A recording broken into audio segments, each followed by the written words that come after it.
Hey there, I'm Dr. Eileen McCabe-Moucher, and I am your professor this semester here at Widener University, teaching Social Work 502, Human Behavior and the Social Environment 2. So I've created this short video to help orient you to our online classroom as well as your week 1 materials. So here we are inside our engaged platform. So I strongly recommend that you peruse and carefully read all of the items here underneath the Getting Started page. But before we go ahead and dive into the materials, I want to let you know that the most important takeaway from this video that I hope that you get is that I am a real person who cares about your success in this program. So if you have any questions or concerns, please don't hesitate to reach out to me. I also wanted to stress how important that it is that you realize that learning and assessing using the DSM-5 is a lifetime practice. So many times when taking this course, students will say to me, Eileen, I feel like I am never going to be able to absorb all of this material over 7 weeks.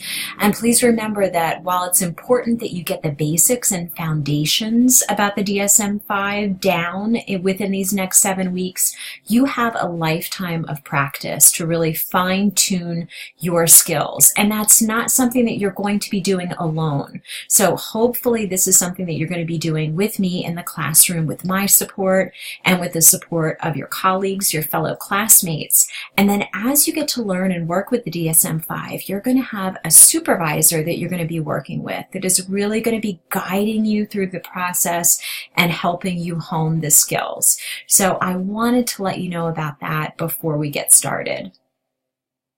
Again, like I said, it is important that you carefully review everything underneath this Getting Started tab, paying close attention to the syllabus as well as the course schedule. So when is the work due? Obviously, that's really an important question that's on your minds. And our initial discussion board posts are due on the Thursday of the assigned week by 11:59 p.m. Eastern Standard Time. Your response posts to your classmates are due on Sunday of the assigned week by 11:59 p.m. Eastern Standard Time, and all of the other assignments are due on Sundays of the assigned week, again by 11:59 p.m. Eastern Standard Time.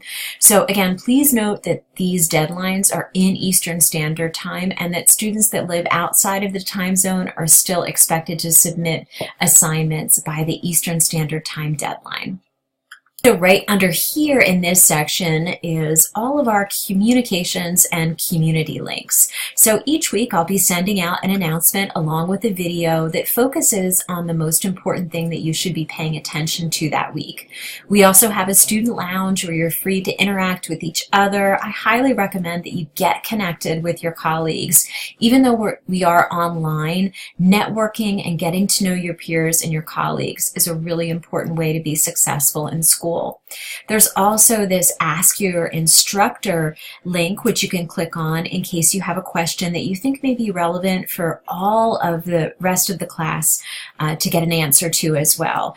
You're welcome to use this Ask the Instructor icon, but I highly prefer that you email me directly. You'll get a much faster, rapid response that way. And oftentimes people will ask me questions in the Ask the Instructor spot here that I'll need to answer individually due to privacy concerns. So you want to especially keep in mind that if you have questions related to grading or your particular situation or standing in the class, that you email me privately and directly. We also have a link here to Zoom, and then we have this awesome MSW Student Resource Center that has tons of great resources and information that's available here for you. The next thing that we're going to focus on are the major projects and assignments for our 502 class. So you'll notice that there is discussion forums, and there are discussion forums for all 7 weeks in our course together. So like I said earlier, those initial postings are due on Thursdays, and then it's expected that you'll have your follow-up postings to your colleagues submitted by Sunday of that week. Another major project assignment for this particular class is your condition presentation, which is due on week 6 on Sunday of of this course. And I'm going to go into a much deeper dive about the condition presentations just a little later on in the video. You want to remember here that you have this incredible resource for you here, the condition presentation PowerPoint template. So I highly encourage that you use this. It's really making this assignment a lot easier for you because I've given you a template here that you can work with so you don't have to recreate the wheel as you're presenting your research. So the next two major assignments that we have here in our course is Clinical Vignette Part 1, which is due Sunday of week 4, and then your Clinical Vignette Part 2, which is due Sunday of week 6. So let's take a closer look at that Clinical Vignette Part 1. So this is worth 20% of your final grade. So in this course, you're going to develop two parts of a clinical vignette. So the first thing that you want to do is select a person whose subculture is different from your own. So if you don't currently have a practice case, if you're not currently working in a human services or social work environment, it's perfectly okay. Don't stress, don't panic. It's possible to use a case from your past practice, from the literature, or also from a film or a movie. However, if you choose to do the latter, that is, if you choose to explore a case that's from a film or a movie or a book, please reach out to me via email so we can discuss this. It's also important to note that Anita's case example cannot be used for assignments because we're going to be really thoroughly discussing her case over the course of the class together. So again, this Clinical Vignette 1 is worth 20 points and it is due Sunday week 4. So the first thing that you want to do is really make sure that you're paying attention to this clinical vignette rubric. That's something that I'm going to use when I'm grading your assignment. So you want to make sure that you're including every item that is really clearly and carefully outlined here in the rubric. The first thing that you're going to want to do in your introduction is to explain your role with the client and in what context you work with this person. So this is an essential foundational social work skill, is not only knowing and understanding your role and function within an agency, but also being to explain that to your client as well as to other people that you work with. The next thing that you're going to want to do is to identify data sources for the report as well as the source of the referral. So basically, how did you go about meeting with this client? How was this client referred to you? The next thing that you're going to want to do is to list the identifying information. So name, you want to make sure that you're using an alias to protect the confidentiality of a client if you're using a real client. You also want to include important identifying characteristics such as age, race, gender, sexual orientation, nationality, religion, relationship status, ordinal position in the family, that's oldest, youngest, only child, etc. You also want to include things like education, socioeconomic status, occupation, current employment, veterans or military status is also something that you could consider or include here. You want to identify any missing information as well. Another important element that you want to include in this Clinical Vignette 1 is the presenting problem. So this provides a concise description of the presenting problem. So essentially, in other words, what was the chief complaint or the problem that the person presented for services? And the next portion is where you want to address the chief complaint. So that's separate from the presenting problem. So what the chief complaint is it's stated in the client's own words or the client's present summary of his or her view of the situation. The next thing that you want to do is describe the history and context of the problem situation, and you also want to include a brief history of the psychosocial factors and family histories. So again, for this particular part, you want to make sure that you carefully read the rubric and be sure to reach out to me if you have questions. So this brief history is usually in between 2 to 4 pages, and that is double-spaced and APA style, using your standard Arial or New Times Roman font. You also want to develop a list of current diagnoses and also include any current medications that your client is taking. You also want to state whether you agree or disagree with the person's current diagnosis and why. I'm really interested in reading your rationale for that.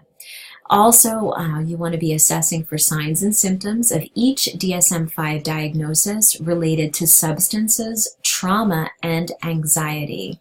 You also want to develop signs and symptoms rationale assessment using this DSM-5 symptoms tool that's available here on the rubric. So again, want to make sure that as you're writing the paper that you keep this rubric alongside so you can make sure that you're including all of the items that are asked for and expected in this particular assignment. So now we're going to switch gears and focus. We're going to talk about Clinical Vignette Part 2, which is due Sunday of Week 6. And this Clinical Vignette 2 is worth 20% of your final grade. And again, I cannot strongly encourage you enough to have this rubric right alongside as you're writing this paper so you can make sure that you get full credit for everything and make sure that you're including everything that's being asked for this particular assignment. So this part of the vignette addresses the complexities of diagnosis and assessment of the client selected for the vignettes. So this paper should be no more than 12 pages, and that doesn't include the title page or the reference page. So you want to be using the material from Vignette 1 and update as needed. So for example, if this is a real client that you're currently seeing in practice, obviously changes happen over the course of several weeks or over the course of several sessions. So you want to make sure that you're updating it. If you're using a client from the film or a book, you can definitely sort of improvise and sort of talk about the changes that evolved over the course of the book or the movie. If you have questions about that, please feel free to reach out. I know sometimes you may have questions that are based on your individual case study, and I'm happy to help you out with that.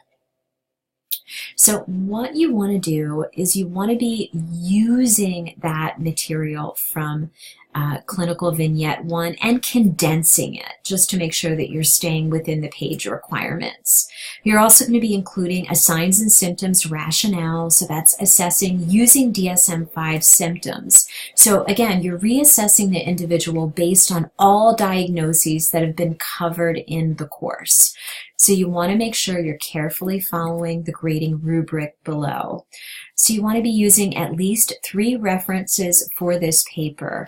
So websites, the DSM-5, and the textbook do not qualify. So those 3 references should be coming from scholarly journals, preferably, or perhaps other textbooks that are related to your client's diagnoses. So these resources should assist you in making diagnostic decisions related to your client's presenting problems and psychosocial factors. Again, this particular vignette should also include a summary.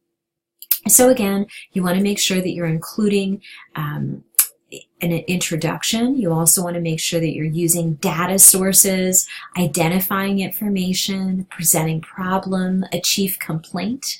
You're presenting problem description. You also want to make sure that you're providing a brief history of the presenting problem. And you're also providing in this particular vignette background as well as supports. So now I want you to focus on what are the client's strengths, what has been done about the problem so far, what are the client's personal, social, community resources, and most importantly, how does your client system utilize these resources? You also want to include your view of the problem. What are your expectations of the client? So this right here is what we're going to talk about is the part 2 information that you're going to be adding. So you're going to be defining your client's challenging behaviors as well as other behavioral manifestations of possible symptoms and or actions of the person. I'd like you to state what behavioral manifestations may relate to signs and symptoms covered in the course. You also want to be assessing and determining 2 to 3 possible differential diagnosis using the behavioral manifestations to support the symptom choices. And I'd like you to give a rationale for each of these differential diagnoses. I'd also like you to make a list of ruled out diagnoses and then choose a working diagnosis. So what I'd like you to do here is really give a substantive rationale for your diagnostic decision and really want to be showing me that you can use that DSM-5 terminology in this clinical vignette too. And so based on your person's life experiences, I'd like you to identify diagnoses not listed in differential and working diagnoses that the person may be at risk to develop. I'd also like you to, again, list the person's current medications and discuss whether your diagnoses match with the person's current medications.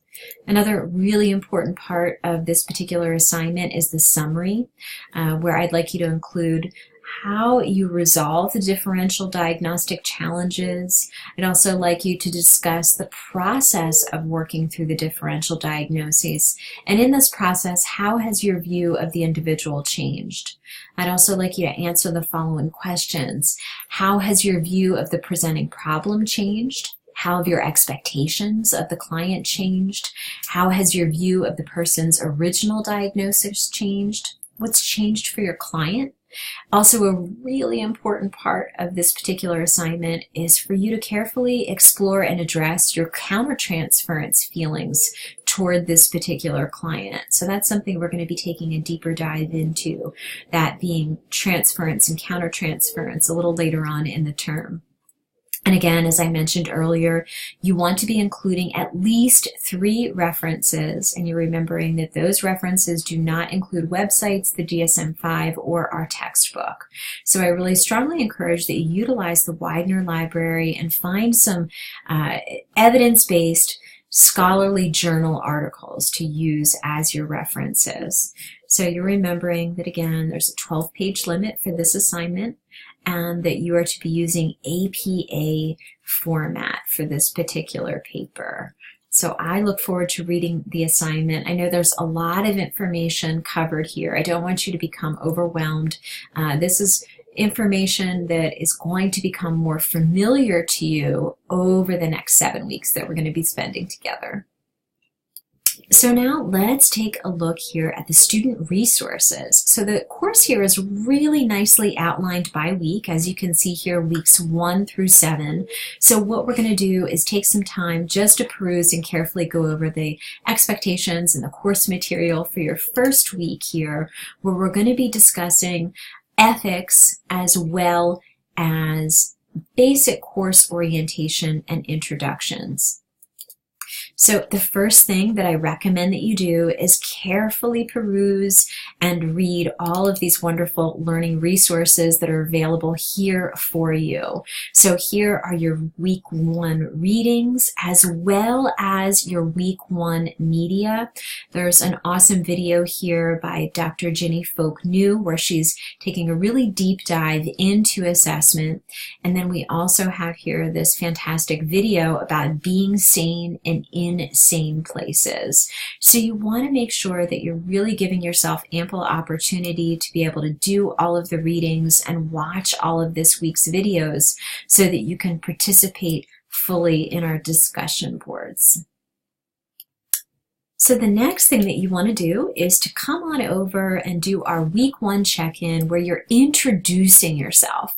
So what I'd like you to do is to each record and upload a video introduction. So your introduction should be approximately 1 to 2 minutes long and include the following information. I'd love for you to describe your work role, past or present, or where you've encountered people who were diagnosed with a mental health condition. I'd like you to talk about what is or what was your role in the process of making a mental health diagnosis. And if you have not had a role, don't panic. It's not a requirement for this course. I'd really like for you to just discuss what do you think the challenges are related to making a diagnosis. So please remember to speak slowly and clearly so that we can all understand understand you, and I look forward to meeting you and hearing all about your various experiences and expectations with regard to diagnoses. I strongly recommend that if you haven't already done so, that you watch the video here that gives you really detailed instructions on how to use the free Screencast-O-Matic tool to upload the video to YouTube.